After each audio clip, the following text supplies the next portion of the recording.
Arratsaldeon bada eta ongi etorriak berriro ere gure Wikin telebistara hemen Talent Houseen. Hementxe daukagu berrikuntzaren astearen barne Donostiako sustapenaren eskutik antolaturiko astea, ekitaldia eta berriro ere zuzenean zuekin gaude beste gai interesgarri batekin.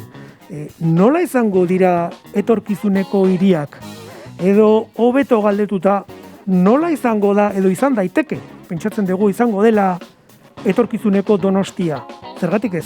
Pentsatu. Eta pandemiak eragina izan aldu orain arte genuen pentsamendua eta horrekontuak pentsatuta nola izango litzateke zen nolako eragina izan duen. Bueno, hortaz, eztabaidatuko dugu hurrengo minutuetan.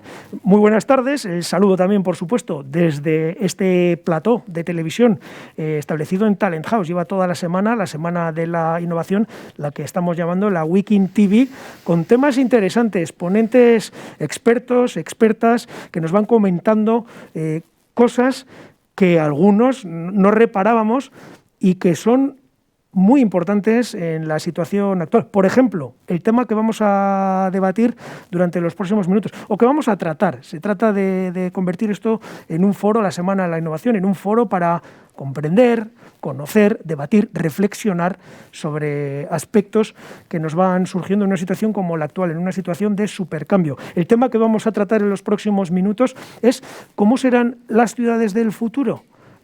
Incluso más concreto, ¿cómo puede ser o pensamos que puede ser, lo saben los expertos o pueden tener una idea los expertos, la Donostia San Sebastián del futuro? ¿Le ha afectado a ese diseño posible? ¿Le afecta el supercambio que estamos viviendo? Porque el supercambio es precisamente el tema, el leitmotiv de la Semana de la Innovación de este año.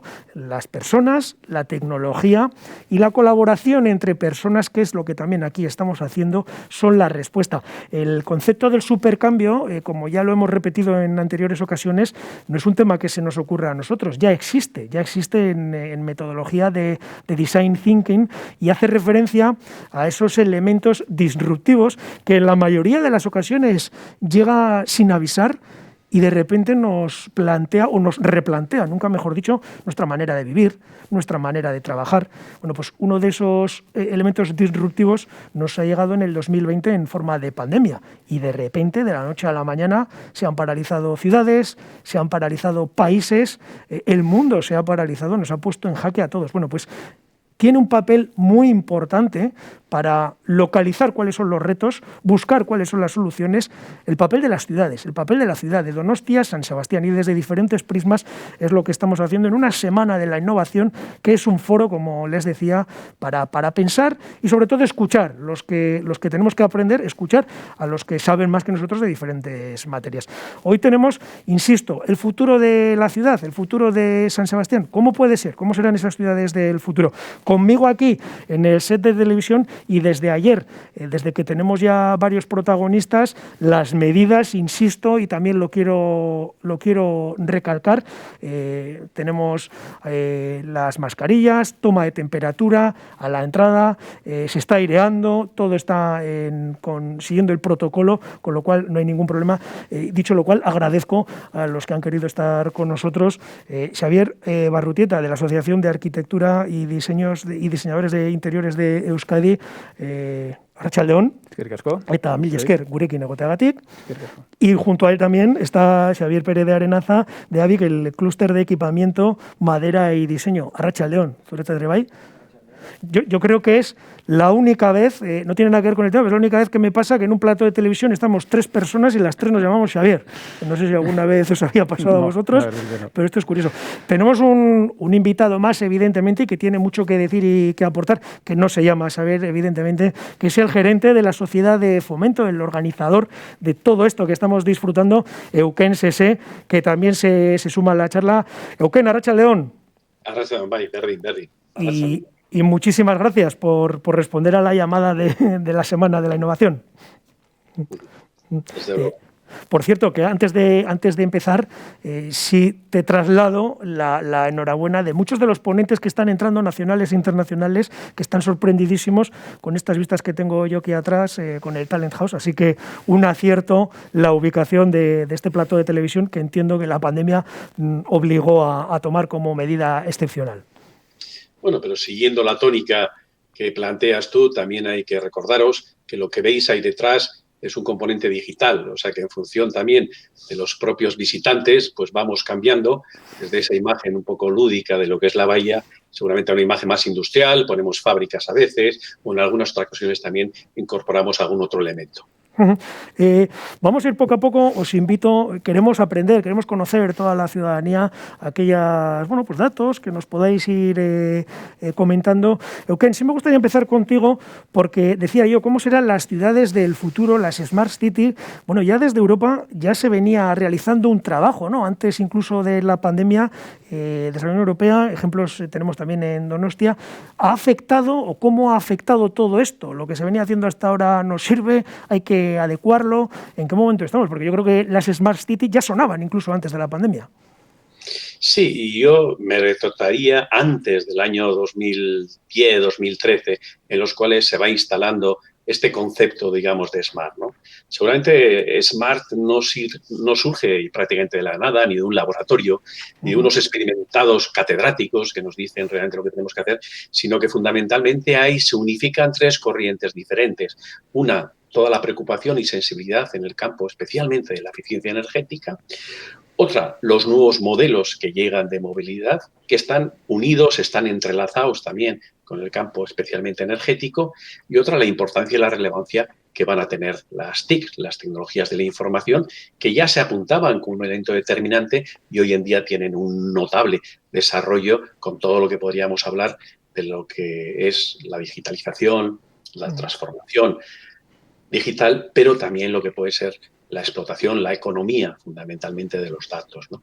En este contexto, yo creo que hablar del futuro siempre es difícil, y si no, tendremos que revisar también la historia para aquellos prospectivistas de los años 80, del siglo pasado, que la verdad se acertaron bien poco, sobre todo en términos estadísticos, ¿no? Población, etcétera, etcétera, ¿no? Con lo cual, en primer lugar, relativizar seguramente nuestras opiniones y, en segundo lugar, sí adentrarnos en algunos conceptos muy básicos. ¿Cómo tiene que ser la ciudad? Pues yo creo que la ciudad, fundamentalmente, el futuro, tiene que ser una ciudad de riesgos compartidos. Es decir, no podemos contemplar en este momento una ciudad que descanse exclusivamente ni en diseñadores ni en arquitectos, lo que tradicionalmente se hablaba hace muchos años. La estrategia era demasiado importante para dejarlo en manos de los militares.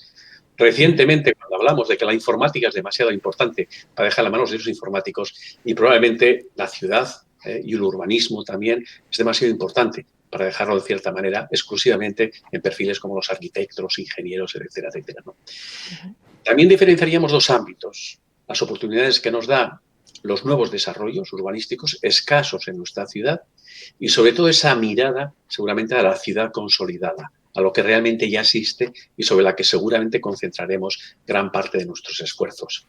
En el primero de los campos, en lo que es fundamentalmente nuevos desarrollos urbanísticos, tiene que recaer fundamentalmente en manos, en lo que puede ser el diseño, probablemente bien asesorado, pero la comunidad sobre la cual se va a fundamentar el desarrollo urbanístico futuro. Los vecinos, por entendernos, ¿no? Ya no podemos hacer una ciudad diferente, ya no podemos hacer una ciudad en un despacho, en un gabinete de abogados, en el término jurídico legal o concretamente en el ámbito, sin tener la participación de aquellos que van a disfrutar o van a padecer las decisiones que se adapten, no por ellos, sino por terceras personas.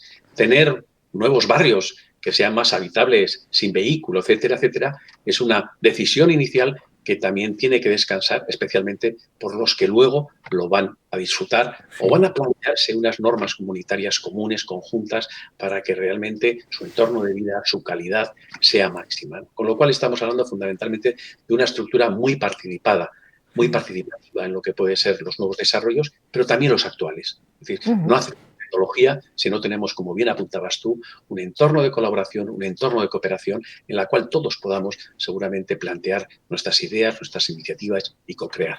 Ha hecho un primer análisis, Euken. No sé si compartir la opinión o no. Sí, bueno, completamente. O sea, los retos de futuro van un poco por las tres vías que ha indicado él. Yo creo que en particular todos los temas relacionados con la eficiencia energética, bueno, han sido ya ampliamente, digamos, a nivel de edificio, a nivel de arquitectura, han tenido un recorrido muy amplio. El tema de sostenibilidad también incorporado, bueno, sería un paraguas un poquito más amplio que también incorpora el tema energético.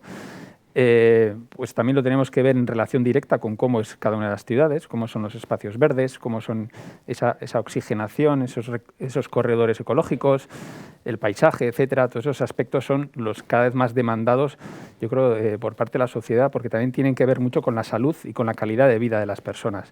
Es decir, la energía nos da un plus en cuanto a confort, en cuanto a eficiencia de los recursos, etcétera.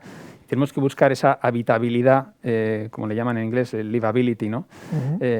Que sea de verdad una ciudad atractiva por todos esos componentes. Y yo creo que hay, Donosti en particular, pues tiene unos miembros pues, muy importantes y unas ventajas competitivas, ¿no? Pues por cómo es la propia ciudad. Tú has comentado el mismo paisaje, ¿no?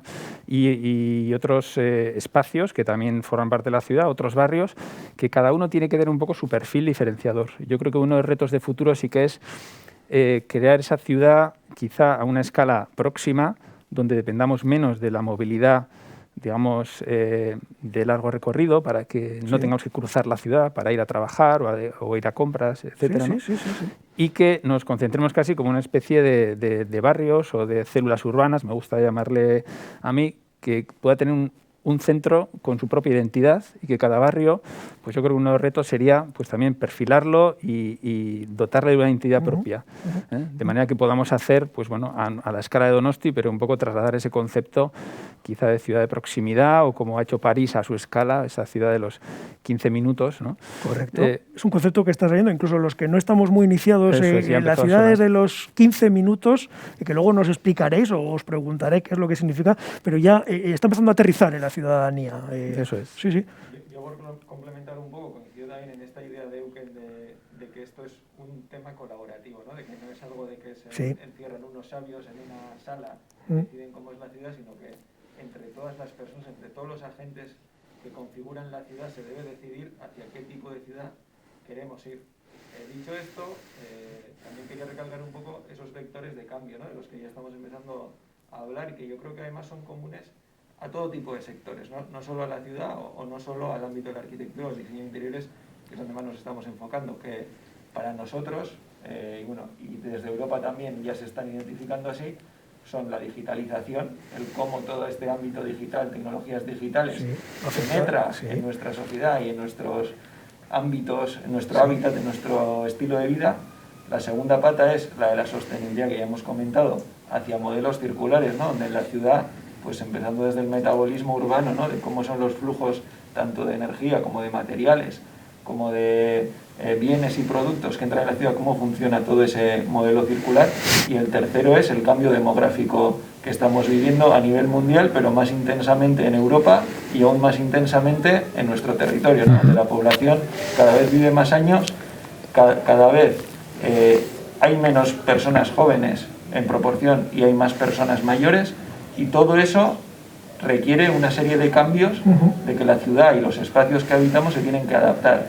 Entonces, bueno, ahí está un poco el... Sí, perdóname, porque precisamente esto que acabas de decir, Euken, esta mañana le hemos escuchado en una jornada de trabajo que hemos tenido con donostiarras que viven en el extranjero y extranjeros que viven en Donosti, y les decíamos esta perspectiva que él decía, nos decía Euken, igual como los años 80, que hicieron una perspectiva y no salió. Bueno, pues lo que sí apuntaba él, ojo con la pirámide invertida que tenemos ahora mismo, que también, no Euken, en eso estarás de acuerdo, va a tener que ver en el diseño. Lo que pasa que a mí también me gustaría preguntaros, todo esto que nos estáis diciendo ya se estaba trabajando de antes, ¿no? O sea, no, igual lo ha acelerado la pandemia, pero quiero creer que esto ya se estaba trabajando, Euken.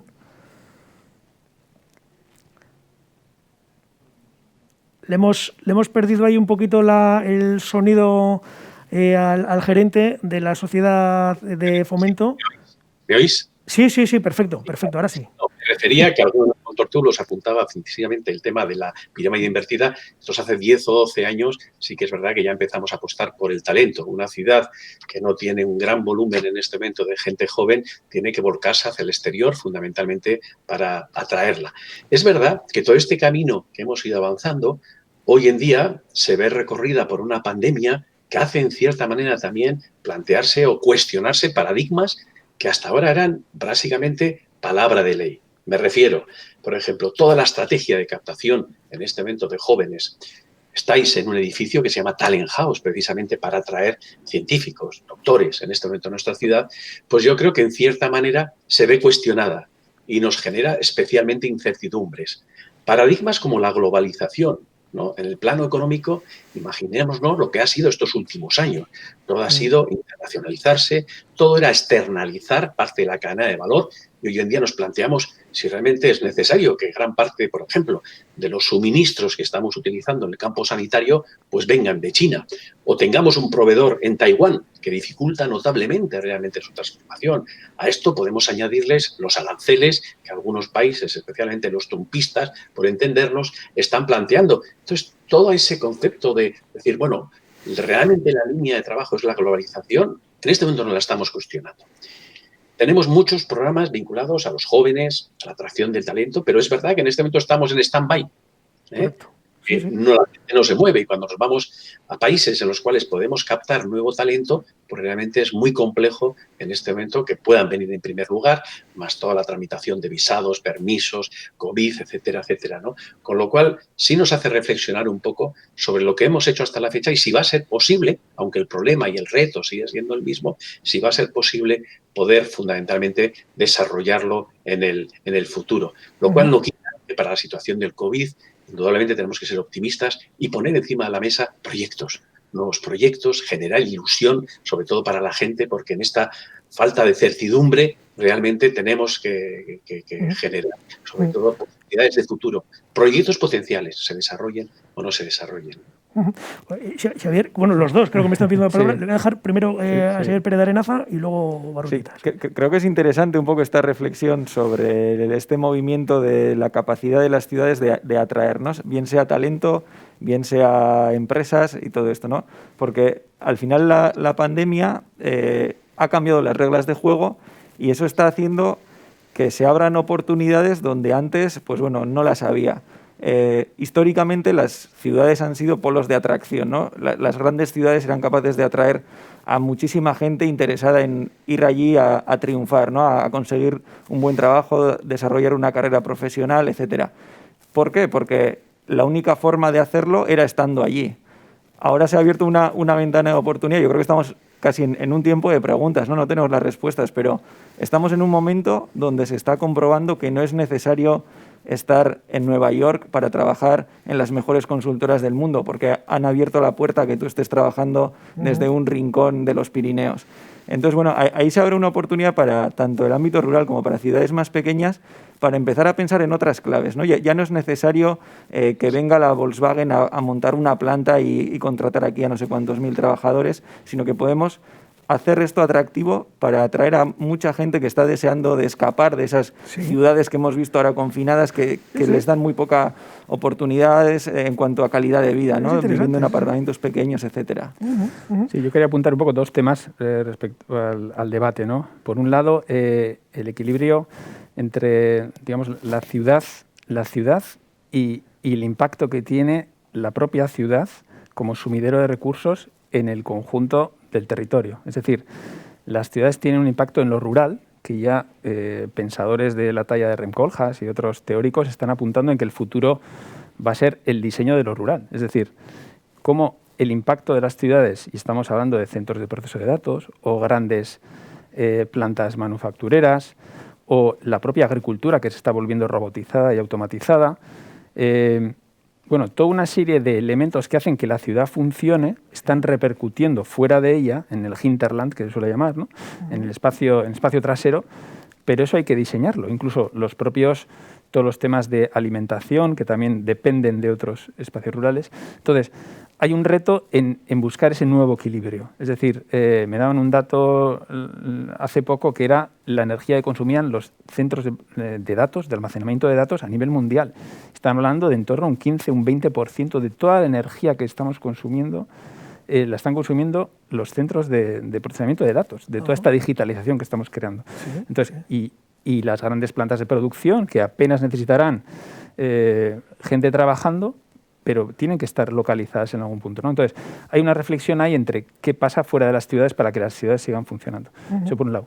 Y luego hay, volviendo un poco a lo que apuntaba Euken, es verdad que tenemos una globalización que no se puede parar porque tiene unas bases importantes puestas, pero sí que tenemos que buscar recuperar para lo local ciertas cosas que son claves y que hemos visto que son críticas. Es decir, el no poder tener una capacidad manufacturera de mascarillas, por ejemplo, a un nivel próximo y tener que depender pues bueno, de países externos tan lejanos, pues no parece lógico, ¿no? Tenemos que recuperar ciertos componentes y ciertas capacidades. Eso en parte sí que era una tendencia que estaba viniendo, por lo menos en el ámbito de la alimentación es claro, con todos los productos kilómetro cero, con los temas de industrialización local, deslocalización, digamos, o relocalización de empresas que estaban trabajando, se habían externalizado y están volviendo otra vez al territorio.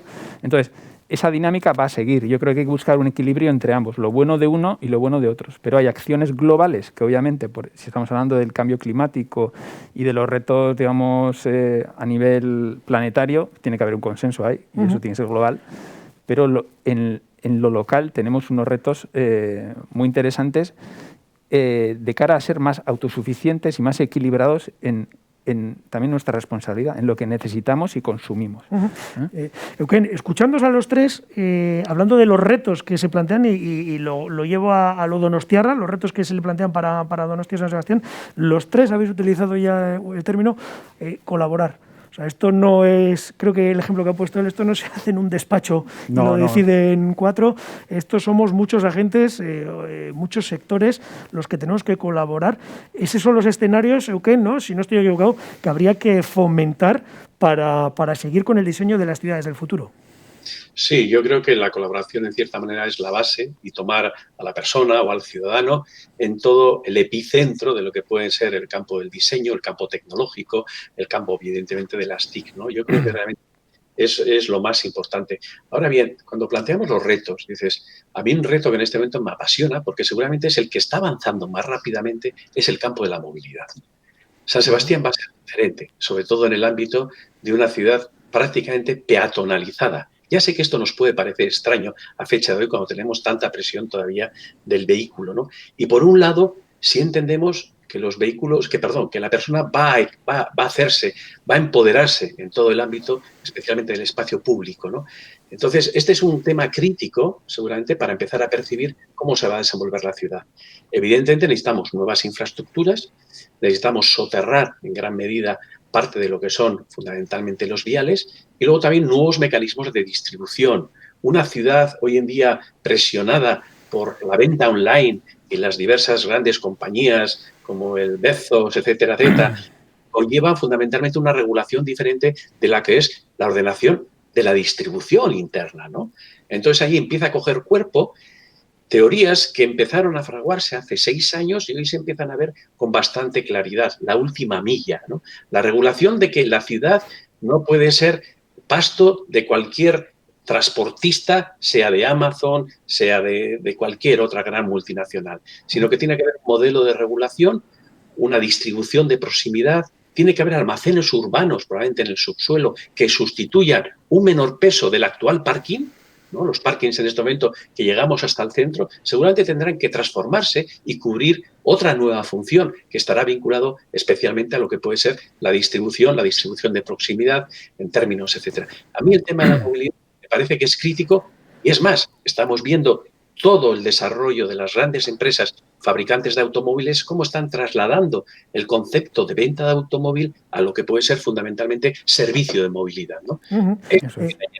Una juventud mucho más sensibilizada y concienciada, pues yo creo que en cierta manera tal y como concebimos hoy el vehículo y el automóvil, va a desaparecer de nuestras vidas. Dos cosas que quiero preguntar para que entre los tres me digáis. La última milla se refiere, por lo que he podido, o sea, que el último tramo lo hagas andando, para que nos entendamos. O sea, no sé si estoy más o menos, Euken, o si alguno me puede aclarar eso. Andando, digamos, que no tengas que llegar con el vehículo hasta la puerta de casa. Eso, ¿no? Es, que en el norte de Europa es bastante común y que nos llama la atención porque el clima, por ejemplo, es peor que el que podemos tener en Donosti. Yo me quiero centrar en Donosti, ¿no? Eso sería. Sí, bueno, más o menos. Se puede llamar célula urbana, se puede llamar supermanzana, se puede llamar barrio peatonalizado. Depende de la escala que estemos considerando, pero un poco la idea sería que no crucemos la ciudad, digamos, que no la trocemos con viales para ir de un sitio a otro. Es decir, que tengamos una vialidad perimetral, según la morfología de la ciudad, etcétera, y que desde ahí podamos acceder. Y ha hecho una reflexión muy interesante Euken, porque estamos hablando, normalmente se habla de la peatonalización, del centro de la ciudad, etcétera, pero el tema logístico va a ser cada vez más importante. Entonces, esas células urbanas o esos componentes, digamos, que puedan tener un núcleo eminentemente peatonal, tendrán un transporte específico de última milla, que será no contaminante, que será mucho más flexible, más rápido, que permitirá la logística rápidamente y que pueda llegar hasta el último punto, digamos, necesario. También será compatible, obviamente, este diseño con que las ambulancias lleguen cuando tienen que llegar o que los bomberos tengan que llegar. Esa compatibilidad está. Yo creo que es importante recalcar también en este punto que esto no es así porque nosotros o los que estamos pensando en cómo deben o pueden ser las cosas opinemos que esto es mejor así. Esto es así porque cada vez más, y lo estamos viendo otra vez en muchos sectores, el diseño se basa en el usuario. Entonces, antes el diseño de la ciudad, por ejemplo, no se basaba en el usuario, se basaba pues, en las funciones de la ciudad, en la productividad, en este tipo de cosas. Ahora lo que estamos pensando es más en la gente que utiliza la ciudad, ¿no? Los habitantes de esa ciudad. El bienestar de los habitantes de la ciudad. Es. Entonces, si tú le preguntas a la gente, ¿quieres pasarte 2 horas de todos tus días laborales metido en un coche, estresado, tocando la bocina, metido en un atasco, o prefieres poder ir andando a los sitios y poder realizar todas tus funciones vitales de una manera mucho más rápida, sostenible y amable, ¿no? Entonces yo creo que estamos un poco en ese cambio de paradigma a todos los niveles, ¿no? De pensar en, digamos, el productivismo a pasar más a pensar en qué es protagonista. Lo que el ciudadano quiere para su vida, para su ciudad. Sí, al final las teorías urbanas del siglo XX se basaban en lo que se llama el zoning, la distribución de usos diferenciados que todos ellos relacionados a través del automóvil privado conformaban la ciudad. Eso estaba en parte también, motivado porque las industrias no podían estar en la ciudad. Las industrias eran eminentemente contaminantes. Eso, claro, en los últimos años ha cambiado. Podemos tener entornos productivos y, sobre todo, terciarios integrados en la ciudad. Por lo tanto, la ciudad de hoy en día y del futuro tiene que ser una ciudad de mezcla de usos. Una ciudad donde permitan diferentes capas de actividad en proximidad. Cosa que hace unos cuantos años pues era absolutamente lo contrario, porque al final queríamos separar las diferentes funciones dentro del territorio, ¿no? Pero las uníamos a través del vehículo. Cuando eso se cae, pues obviamente necesitamos una escala a nivel peatón y una mezcla de usos donde podamos abarcar en una distancia confortable. Sí. Pues me voy a poner a nivel peatón, que es lo que soy. Euken, corrígeme si me equivoco. Esto de lo que estamos hablando, por ejemplo, cuando hemos salido del confinamiento, y para centrarlo en San Sebastián, que es lo que nos interesa, fue, por ejemplo, aquello que se hacía, los buses lanzadera, o si tú llegabas de fuera de San Sebastián, aparcan y Yumbe, que hay buses lanzadera al centro de la ciudad. ¿Este puede ser, por ejemplo, una de las cosas de lo que estamos hablando? O sea, eso es pensar en el ciudadano. Ya sé que era la situación coyuntural, pero ¿podría ser como ejemplo? Sí, de hecho, para estas Navidades creo que se quiere volver a repetir la experiencia que se planteó con respecto a estos autobuses, digamos, lanzadera para ir a los autobuses. Pero también creo que el tema de la movilidad no es solamente peatonalización. Hoy en día estamos descubriendo otra manera de desplazarnos, ¿no? Mientras que antes prácticamente sabíamos que había un transporte público muy poco utilizado y como mucho una ciudad con un alto índice fundamentalmente de parque de motos, nos dividíamos entre los que tenían un vehículo y los que usaban la moto, o ambos. Hoy en día veamos cuál es nuestra realidad. Y en el sentido ese de esa amalgama y dispersión de movilidad, la gente puede ir en un patinete. La gente realmente puede ir en una bicicleta. La gente mayor, y además va a ser un componente importante, es la incorporación a personas que tienen dificultades en andar, van a ir con sus propios, no digo silla de ruedas, porque es algo mucho más complejo hoy en día el mecanismo de funcionamiento de algo que te puedas desplazar. Entonces, en ese contexto, todos hemos visto muchas veces como países como Holanda tienen en este momento más peso los propios viales sobre los cuales discurre todo este fenómeno que la propia carretera y el propio vehículo. Entonces tenemos que integrar todo esto también, digamos, en el propio hacer de lo que es la movilidad fundamentalmente de nuestras ciudades y sobre todo en tramos cortos, es decir, por supuesto el coche en la concepción actual de propiedad también empieza a saltar por los aires y entendemos que queremos más un vehículo que nos desplace de un sitio a otro, pero realmente tener un coche en propiedad con todo el tipo de costes. No tenemos modelos económicos, porque sí creemos que seguramente para la transformación en gran medida de alguno de los temas que estamos abordando, necesitamos una transformación del modelo económico. En algunos casos se está produciendo. Otra cosa es que no nos guste cómo se está produciendo. Y dejarme poneros un ejemplo.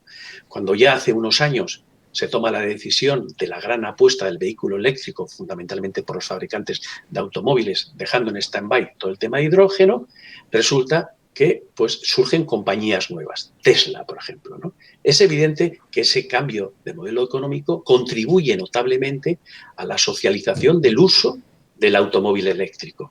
Ahora, no nos gusta, lógicamente, la concentración en este momento de la riqueza en empresas que en muchas ocasiones vienen a tener más poder que los propios estados. ¿Cómo conjugamos esta transformación de modelo económico con un reparto más equitativo, de mayor participación también de los agentes locales? Seguramente en gran medida condiciona los retos que estamos abordando sobre el futuro de la movilidad en nuestras ciudades. Sí.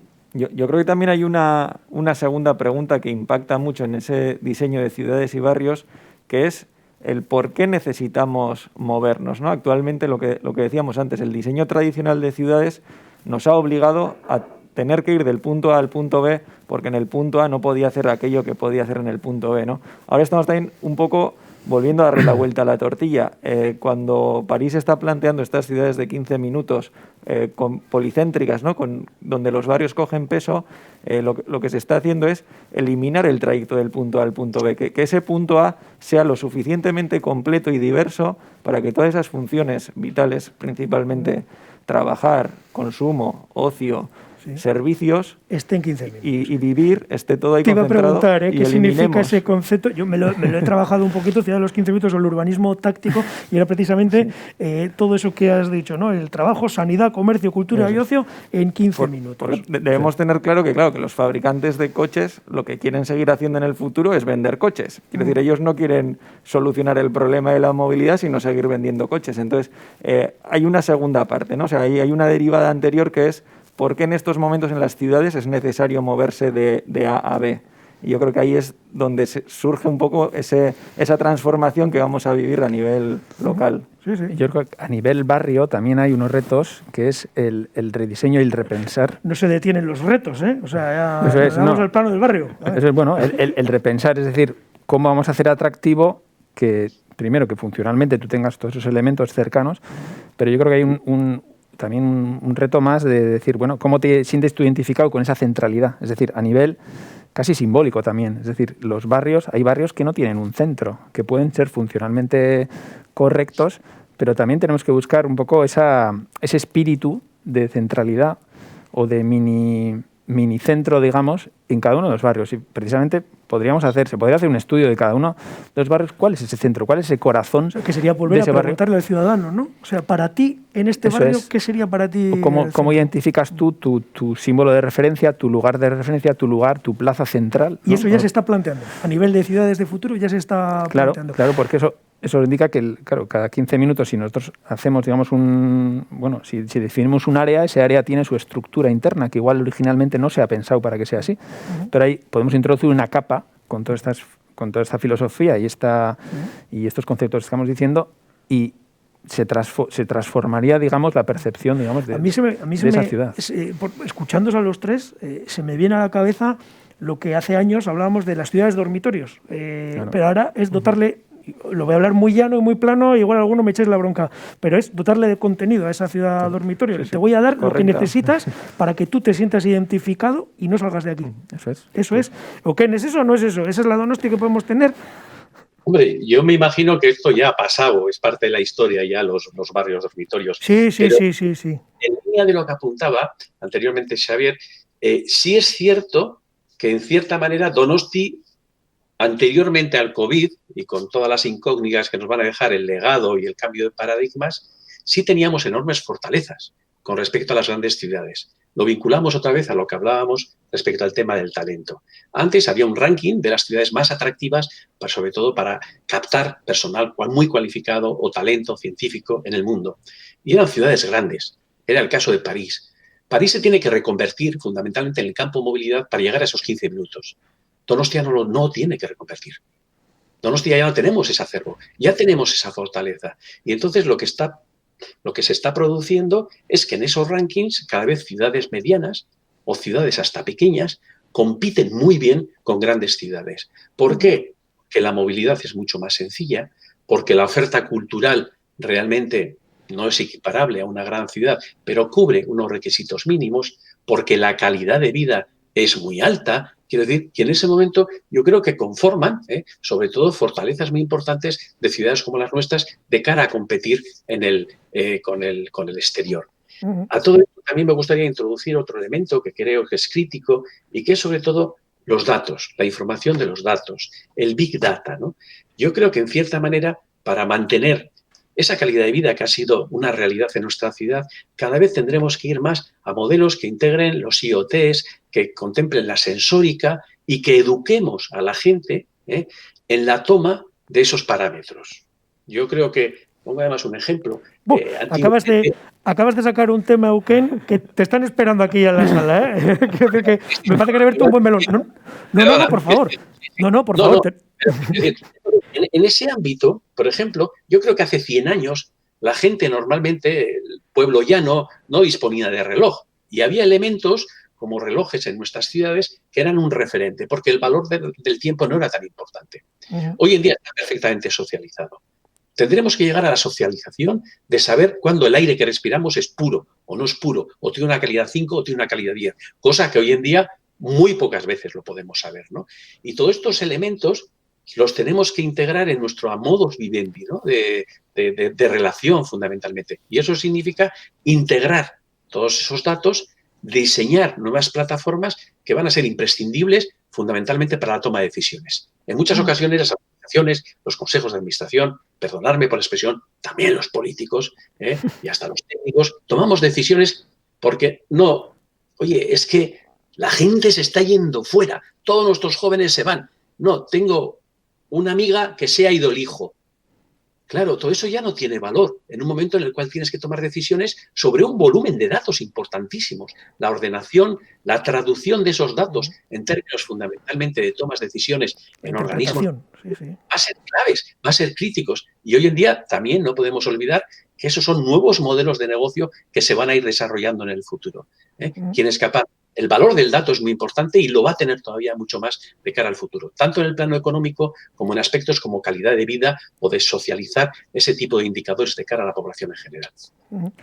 Creo que hay un recorrido interesante en cómo, primero, aproximar esos datos que recogemos en la ciudad hacia los ciudadanos y luego cómo aportar una capa de valor con esos datos. Es decir, el dato en sí se puede quedar como un elemento frío, pero si sabemos hacer un menú suficientemente atractivo, es decir, a través de un cruce de datos que nos digan pues, ocupaciones en la ciudad, más el clima, más predicción, más eventos, más tal.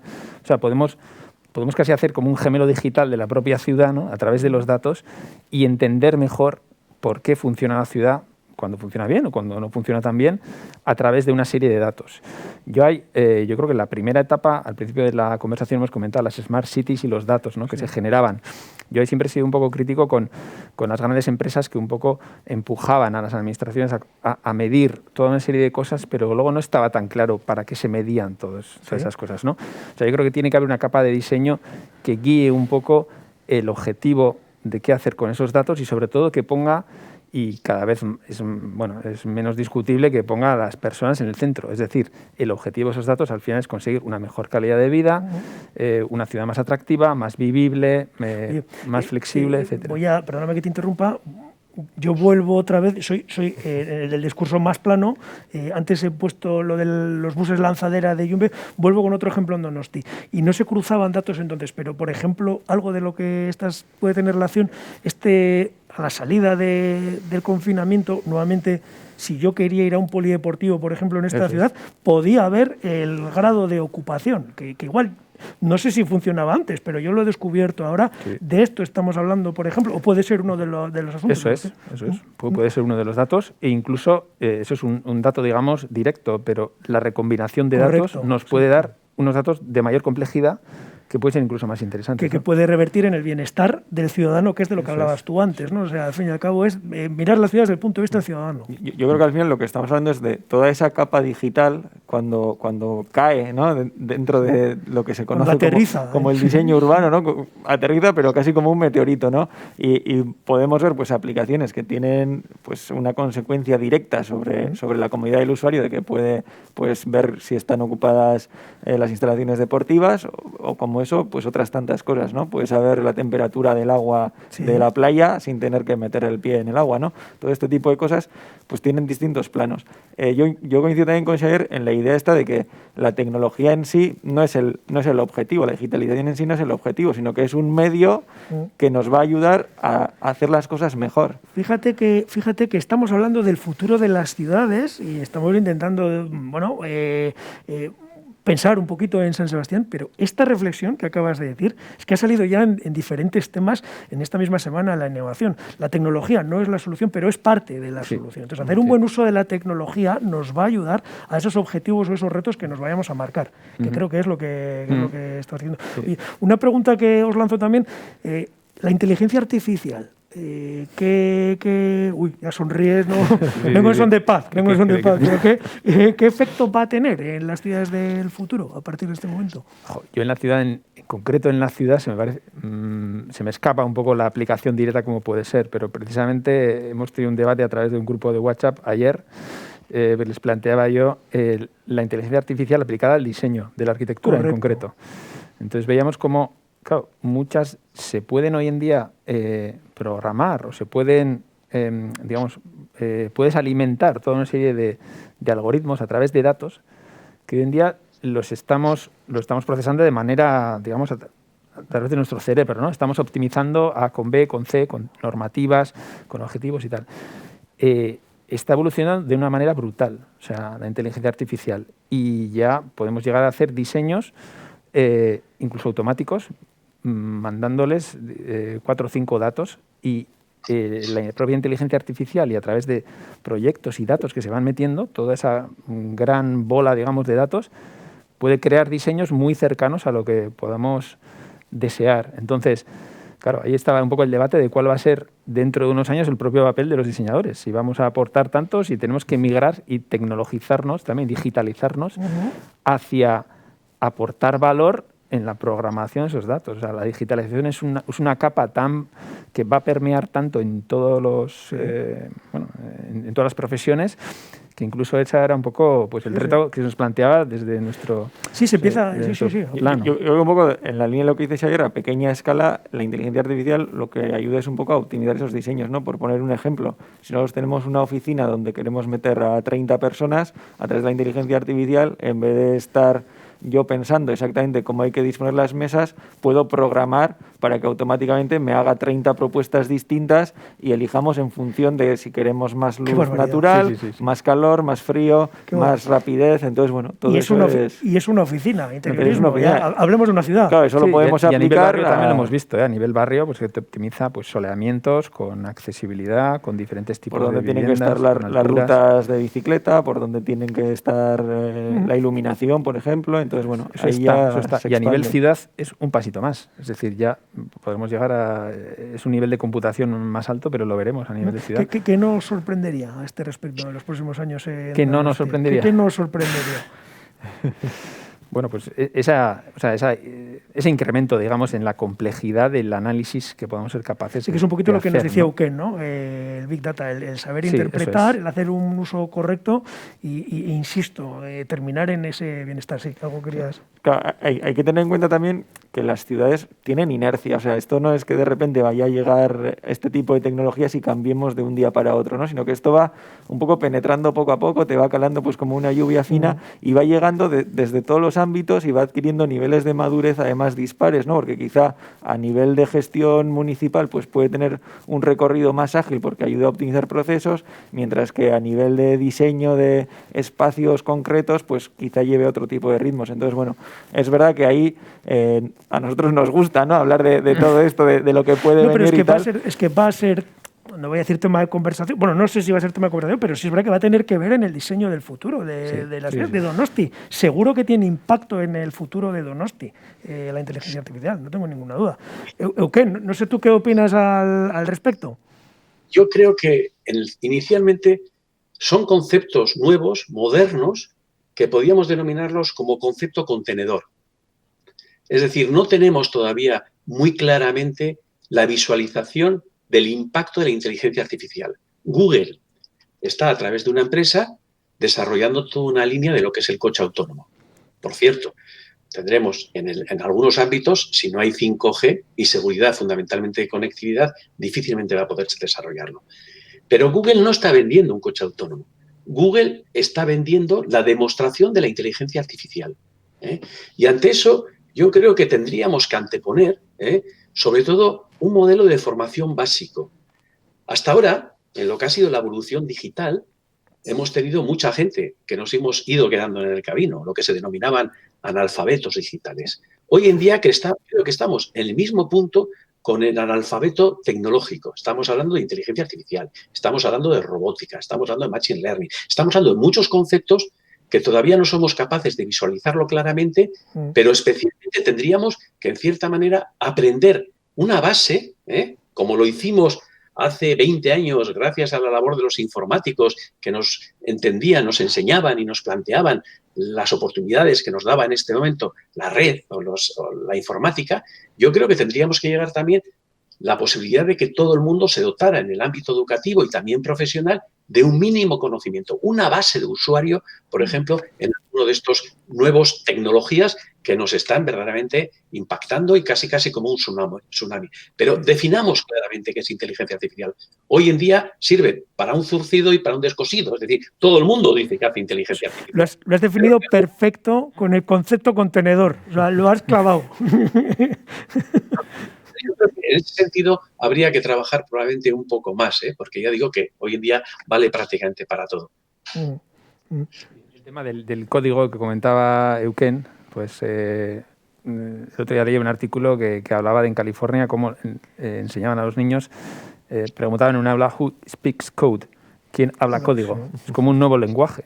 Hoy en día estamos hablando de impresión 3D, estamos hablando de poder hacer mini programaciones, incluso con Lego, con cosas muy, muy sencillas. O sea, todo eso va a formar parte de un lenguaje que tiene que ser para los niños y para la educación básica muy general, incluso mucho más fácil que picar código. O sea, básicamente es mucho más visual y mucho más programable, más amable, pero va a formar parte de la interacción.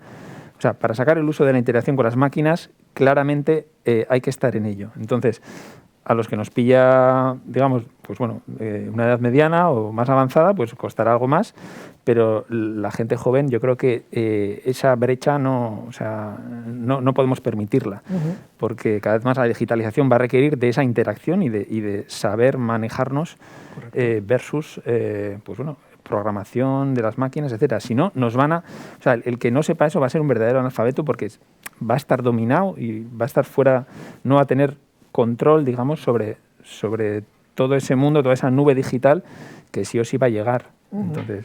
Otra consecuencia que tiene un poco a raíz de lo que comentabas ayer de todas estas tecnologías relacionadas con la inteligencia artificial es también que toda esta digitalización y en concreto la inteligencia artificial nos va a ayudar a eso que comentaba al principio del tránsito a la sostenibilidad y a un modelo circular del modelo productivo, ¿no? ¿Y esto en qué impacta a la ciudad, ¿no? Pues, por ejemplo, en la descentralización de la producción. Si tenemos combinadas inteligencia artificial, impresión 3D y un sistema de gestión digital de bienes y servicios, tú lo que puedes hacer es tener dentro de la ciudad la capacidad de fabricar productos de primera necesidad o no. O sea, desde el punto de vista de poder mantener un vehículo en funcionamiento sin la necesidad de que te envíen una pieza desde Polonia, es posible gracias a la inteligencia artificial y a este tipo de tecnologías. Entonces, ¿eso qué requiere? Que también podamos tener esas células de producción dentro de las ciudades, y eso configurará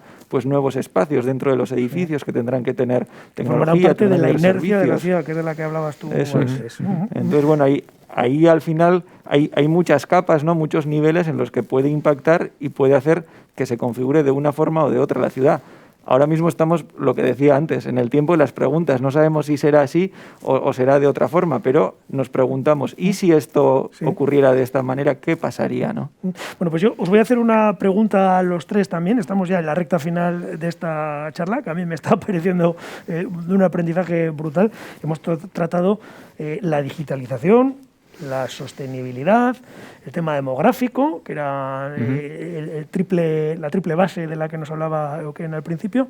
Bien, el teletrabajo nos ha hecho cambiar el concepto que teníamos de la vivienda, ¿o no? O sea, ahora ya la vivienda ya no es mi parte privada, sino que también es mi parte del trabajo. O sea, se está cambiando ese concepto del interior. Sí, bueno, yo creo que ha cogido un papel, bueno, el teletrabajo ha irrumpido, digamos, como una ola, ¿no? En el primer confinamiento. Yo creo que ahora nos estamos acostumbrando cada vez más y estamos pensando un poco más pausadamente en cómo eso se puede asentar, porque está claro que tiene sus ventajas también, ¿no?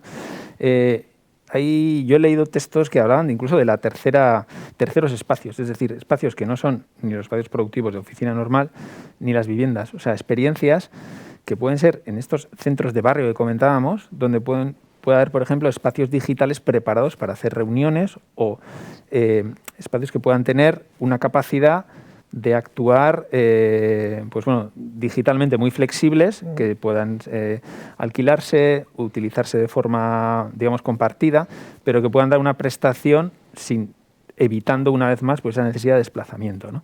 Entonces, bueno, yo creo que eso es una tendencia que también ya estaba con los coworking, etcétera, pero precisamente yo creo que de cara a futuro se instaurará pues una metodología de teletrabajo, también empezando por la filosofía de las propias empresas, pero también por la necesidad de las familias y también esta necesidad de conciliación que ya también se está hablando hace mucho. ¿Cómo va a afectar Smart Home, digamos? Ahí se dan sinergias que efectivamente necesitarán nuevos espacios. Entonces, hay espacios en la ciudad que dejan de estar activos pues porque ahora ya no van a estar vigentes, pero otras necesidades surgen. Entonces, yo creo que hay un reto ahí entre ver cuál es la demanda de nuevos espacios y cuál es la oferta de espacios que, por ejemplo, se desactivan. Para mí, un reto o un espacio donde veo mucho potencial es todos estos bajos que hay en los bloques de edificios que están vacíos, porque el comercio habitual no está funcionando como se pensaba hace unos años, ¿no? Entonces, ahí surgirán nuevas necesidades que igual pues son espacios de posible transformación para los temas de movilidad, los temas de logística, los temas de espacios compartidos y digitalización, los temas de producción local, pues como comentabas tú, de mini industrias, ¿no? 3D, etcétera. Y todo eso tiene que formar parte de ese tejido de mezcla de usos de la ciudad del futuro. Entonces, creo que es interesante un poco el tema este que está tratando Xavier y que comentabas también antes ha llegado el teletrabajo de una manera forzada a las viviendas, pero yo diría, no solo ha llegado el teletrabajo, ha llegado la teleescuela, el telegimnasio y otras tantas cosas. Yo creo que esto también es un poco como cuando sube la marea, luego baja y algunas cosas volverán y otras cosas se quedarán, ¿no? Y dentro de esa amalgama de distintos conceptos veremos un poco cómo evolucionan. Seguramente, es un poco lo que dice Xavier, ¿no? de esos terceros espacios donde seguramente ya no volveremos a la gran central de oficinas que estábamos allí, pues 2.000 trabajadores todos juntos, sino que seguramente las empresas empezarán a descentralizar esas oficinas. Eso no quiere decir que obligatoriamente vayas a trabajar en tu casa, pero quizá la municipalidad... Sí, pero ¿le ha afectado a la vivienda o le va a afectar? O sea, hay que replantearse la vivienda como la conocíamos hasta ahora en el futuro? Yo creo que vamos a hablar también un poco de los grises entre lo público y lo privado, ¿no? Porque la vivienda, digamos que es una célula privada donde tú en realidad lo que quieres es ejecutar tus actividades privadas, ¿no? Y por ejemplo, el trabajo, pues es una cosa pues que está ahí entre lo privado, lo público y lo que no quieres hacer en casa. Cuando entrevistan, hace poco salió una estadística de una encuesta que habían hecho a gente que estaba teletrabajando en Estados Unidos. Una de las principales quejas es que no disponen de los medios adecuados para trabajar. Medios adecuados entendido como escritorio, silla, sí, equipo de ofimática, ordenador, etcétera, ¿no? ¿Cuál es la alternativa? Pues seguramente se crearán estos terceros espacios de proximidad en tu bloque, en tu barrio, que serán a estilo coworking, regentados, no se sabe todavía muy bien por quién, si por la empresa, si por la unidad, si por un coworking. Supongo que igual ahí también, perdóname, tiene que ver también con la idiosincrasia del lugar. Igual no es lo mismo una ciudad como Donosti que una ciudad en Estados Unidos, que no vuelvo a tu ejemplo, pero o en Escandinavia, donde a lo mejor, claro, una vivienda particular, pues es... el domicilio es todo un territorio, sí, o sea, con 4 acres, y dices, bueno, aquí a mí me da igual el cambio de mentalidad. Sí, pero yo creo también que son un poco los modelos sociales, ¿no?, que tiene cada uno y cada persona también. O sea, que influirá, puede influir. Influirá. Sabemos que había gente en el pasado que ya teletrabajaba desde su casa, pero también había mucha gente, ¿no?, pues de estas empresas del entorno startupil que trabajaban desde el Starbucks, ¿no?, por decir algo.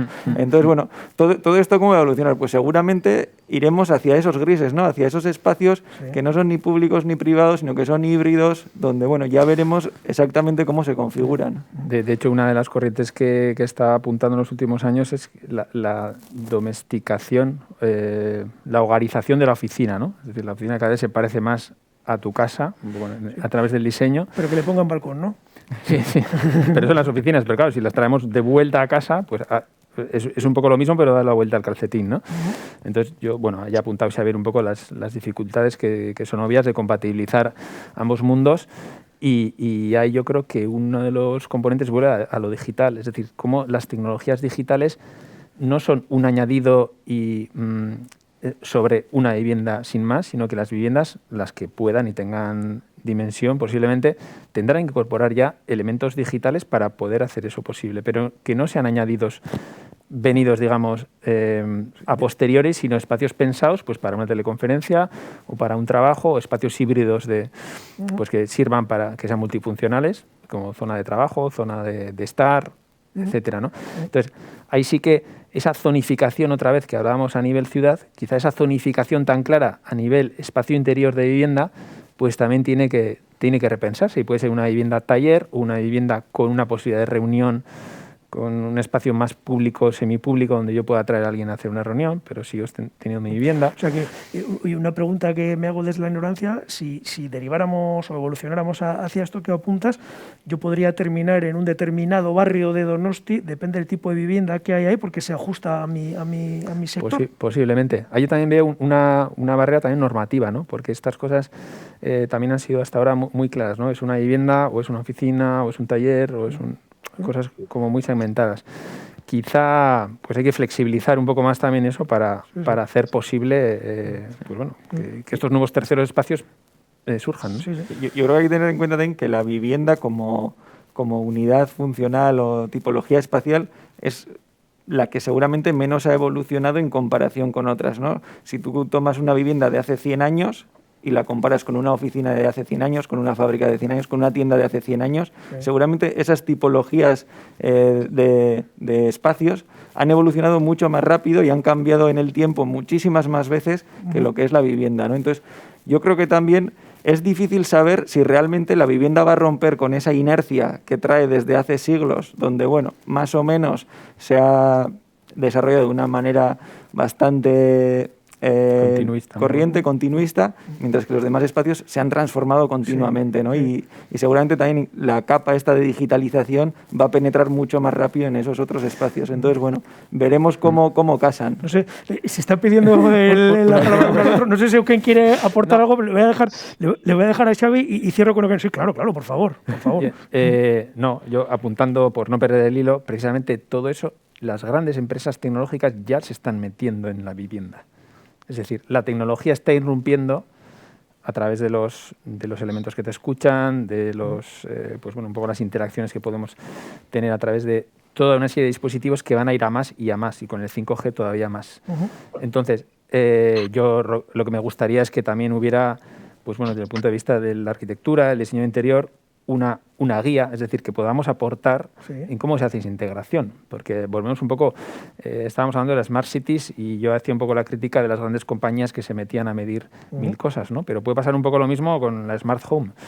Entonces, bueno, para que sea smart y para que de verdad responda a los intereses de los habitantes, esa capa de diseño y esa capa de diseño que viene desde nuestra profesión tiene que estar presente. Si no, la tecnología está irrumpiendo de una manera brutal y de una manera poco organizada a veces con las necesidades espaciales, ¿no? Euken, ¿compartes la opinión que nos están dando?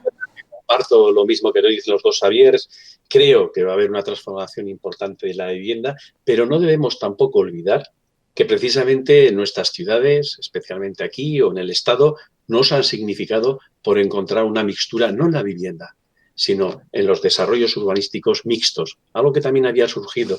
Poder combinar, y en un momento en el cual nuestro desarrollo económico no está vinculado a una industria dura, a una industria contaminante. Sin embargo, yo creo que hemos dejado pasar una buena oportunidad, no de vivienda, sino de poder complementar espacios donde trabajas, espacios donde vives, espacios donde relacionas, todo en un mismo núcleo habitacional. Y en cierta manera, yo creo que el fenómeno que se ha producido ahora con respecto al COVID y a estos nuevos usos que le damos a la vivienda, también tiene un importante elemento de transformación social. Esto no es nuevo para muchos jóvenes que han definido un futuro profesional vinculado a iniciativas suyas en las cuales fundamentalmente está la autorrealización, el vivir tu trabajo con pasión. Y desde luego ese trabajo son las 24 horas del día, de una manera progresiva, de una manera, si queréis, mucho más intensa, combinando a veces el ocio y el trabajo al mismo tiempo, y realmente tenemos que dotarnos de este tipo de espacios. De cara al futuro, pues yo creo que en el campo tecnológico la implementación y la integración de diversas tecnologías están dando en este ámbito tecnológico un incremento absolutamente exponencial. Nuestra manera de vivir y nuestros crecimientos, como muchos, son lineales y yo creo que hay un enorme, honestamente, desajuste entre ambos crecimientos, pero especialmente yo creo que en el plano humano, el tema, como hablábamos al principio, de la cooperación y de la colaboración es imprescindible. Tenemos que ser sujetos de nuestras propias vidas, de nuestros propios designios, de nuestros propios destinos, ¿no? Pues llevamos una horita, como que no quiere la cosa. Yo estoy aprendiendo, no sé si me he dejado algo, si alguno quiere. A mí hay una pregunta que me da cierto miedo hacerla, pero se suele decir que la ansiedad es el vértigo de la libertad, con lo cual yo la voy a lanzar. Con todo esto que estamos viviendo ahora mismo, en este diseño que podemos tener de las ciudades, el tema compartir, ¿eso se va a acabar? ¿Va a influir en el diseño del futuro? Por ejemplo, si tú y yo vamos a ir, como nos apuntaba Xavier, del punto A al punto B, podríamos ir juntos, ahora ya no vamos a ir juntos. Esto va a ser temporal, esto va a ser para siempre. Lo mismo en las zonas comunes. Vamos a hacer unas zonas comunes donde tú respetes mi espacio, pero yo no me voy a meter en el tuyo. ¿Se puede llegar a plantear esto? Yo creo que uno de los retos, y no tengo la respuesta, pero uno de las grandes incógnitas es el transporte público, el transporte colectivo. Correcto. ¿Cómo va a responder a este nuevo paradigma si dura más en el tiempo? Es decir, entonces, precisamente la rentabilidad de ese transporte, que no era a veces incluso rentable, era deficitario, pero se basaba en llenar bien los vagones, los autobuses, los trenes, etcétera, ¿no? Los metros. Los metros, ¿no? Sí hay. Entonces, ¿cómo va a ser eso? Pues la verdad es que no tengo una respuesta. Los aviones ya se está viendo que también. Pues pero es un tema que habrá que plantearse también. Yo creo que es muy difícil lo que dices ayer, ¿no? Responder claramente, pues yo creo que hoy por hoy es muy difícil. Lo que sabemos es que ahora mismo lo que premia es la seguridad. Entonces, la seguridad ahora mismo, ¿en qué se basa? Pues en no tocarnos, en no socializar, en no estar muy cerca, ¿no? En mantener unas distancias físicas. Y eso está impidiendo pues que estos modelos de transporte colectivo, o no solo transporte, de espacios colectivos compartidos, que estemos cerca y tal, pues sea complicado, ¿no? ¿A futuro qué ocurrirá? Pues bueno, veremos ese vector seguridad cómo evoluciona, ¿no? La pandemia marcará la importancia de la seguridad o el cómo podemos asegurar nuestra salud. Pero bueno, yo soy optimista y creo que volveremos a compartir, porque creo que además es la forma más sostenible, ¿no? de seguir adelante a nivel productivo, a nivel social, a nivel económico. Es un poco lo que apuntaba antes Euken también, lo acaba de decir, lo que decía al inicio, es entre todos, o sea, el factor humano, la relevancia que tiene. Eso es, y hay un tema también que he comentado, que es el pago por el uso, ¿no? El pago por la movilidad, el pago por la prestación, no por el objeto en sí. Y eso es algo que las nuevas culturas, las nuevas generaciones, yo creo que ya lo tienen muy interiorizado. Entonces, yo pago por escuchar mi música, no por comprarla, por ejemplo, o yo pago por la movilidad, no por tener un vehículo, porque el vehículo antes pues era como un símbolo de estatus, ahora ha dejado de serlo. Son igual es más un móvil, pero igual el móvil sí. también lo alquilaré dentro de poco. Entonces, bueno, todas estas cosas también van a cambiar y eso permite mucha mayor flexibilidad. Y quizá aquí en nuestro entorno el tema de la vivienda pues también es algo que habrá que ver cómo evoluciona. Tampoco tengo la respuesta. Pues pero ahí dejo el reto. Oye, desde la ciudadanía. Euken, ahí dejo el reto. A ver si tendrá o no tendrá que ver. Muchas gracias, la verdad, por la posibilidad que nos habéis brindado y decir como balance positivo también en este evento del COVID que es verdad que nos ha alejado un poco de las personas en términos físicos, pero no podemos obviar que realmente tenemos un balance positivo en cuanto al compromiso de proximidad, compromiso con respecto a lo que nos ha rodeado y verdaderamente poder mantener más allá de la pandemia o de esta epidemia precisamente esa vinculación, esa sensibilidad hacia el ámbito más cercano de ciudad, de barrio, de portal, casi hablaría yo creo que es un elemento muy importante para el futuro. Euken es el gerente de la Sociedad de Fomento de San Sebastián. Muchísimas gracias por haber compartido con nosotros esta horita y por, bueno, pues aportar y tratar de dar algo de luz de cómo puede ser la Donosti del futuro. Muchas gracias. Bueno, un saludo, le dejamos a Euken. Xabi eta Xabi, hementxe gaude hirurok, Xabier Barrutieta, Laiako kidea, eta Xabier Pérez de Arenaza, Abikeko kidea ere bai. Mila esker bioi, ziur nago, askok eta askok. Bueno, jarraitu dugu, etorkizuna dago, erronkak daude, eta lana dago, baina beti gure onurarako. Uste hoi dala valorazioa ere bai. Bai, eskerrik asko ere zueri horrelako aukera emategatik gai hauek lantzeko, eta azkenean nik uste mundu guztiari eragiten dizkioten gaiak dirala, baina askotan ahaztu egiten gera, ez? Eta, bueno, nik uste garrantzitsua dela horrelako foroetan eta landu alizatea horrelako gaiak. Edo seguruenik gertatzen zaigu ere, bueno, horiek beste norbaitek pentsatuko dute. Horri buruz, eta agian guk ere bai, agente bezala sortu behar gara eztabaida horretan. Bintzat gure iritzia emateko, suposatzen dut. Bai, eta, bueno, mi esker baita ere, pixka bat gai hau ere azalarazteagatik. Nik uste gai hauek beste batzuk bezala egon behar dira agendan, ez? Eta gainera daukagun hiria kontutan hartuta, hiri bezala ere nolabaiteko, mai altuan gaude. Osea, nolabait hiri bezala erronkak ere kudeatzea, Donostia bezalako hiri batek ez da ala behar du. Eskerrik asko bioi, eta beste bat arte. Bueno, guk hemen bukotutzat emango dugu emanaldia, hementxe gaude Wikin TV, Talent Houseen, espero dugu ondo pasa dezazuela, eta badakizue berriro ikusi nahi baldin badezue, YouTubeko kanalean badaukazue, segundu gutxi barru, minutu gutxi barru, berriro ere itzaldi osoa izango dezue. Berrikuntzaren astea ez da bukatzen gaur, asteazkena da, bihar osteguna, beste emanaldi eta ekitaldi ugariekin jarraituko dugu. Gogora ezazue superaldaketa, pertsonak, teknologia eta pertsonen arteko erlazioa dira erantzunak. Erronka horrekin, bihar gai gehiago jardungo ditugu. Eskerrik asko eta beste bat arte.